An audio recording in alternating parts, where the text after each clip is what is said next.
Este é o momento no que a nova conselleira de Política Social, Fabiola García, tomaba posesión do seu novo cargo.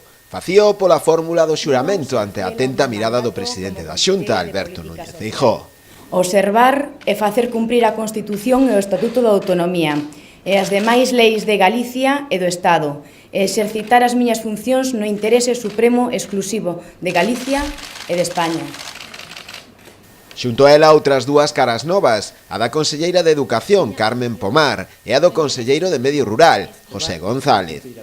Non foron os únicos cambios, outros 3 conselleiros viron tamén reordenadas as súas competencias. Román Rodríguez asume Cultura e Turismo, Ethel Vázquez quédase únicamente coa Consellería de Infraestructuras e Ángeles Vázquez pasa a Medio Ambiente. Foi un acto tamén de despedidas, a de Beatriz Mato e José Manuel Rei Varela, que deixan os cargos en Medio Ambiente e Política Social para dedicarse a preparar o seu asalto ás alcaldías da Coruña e Ferrol, respectivamente. Ser conselleira. O ser conselleiro non é ser chefe de ninguén, senón empregado e servidor de todos e cada un dos galegos.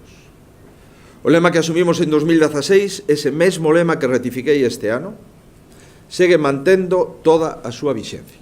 Galicia, Galicia, Galicia. Amigas e amigos, Galicia non deixa de avanzar e exixe un goberno que estea preparado para os desafíos do futuro. Un dos retos que debemos afrontar é a preparación do Xacobeo 2021. A nosa comunidade está ante unha oportunidade única para amosarse ao mundo como é unha terra acolledora, unha terra rica en cultura, en lingua e cun amplísimo patrimonio. Tras a toma de posesión, o novo goberno celebrou, como é habitual todos os xoves, o seu primeiro Consello da Xunta.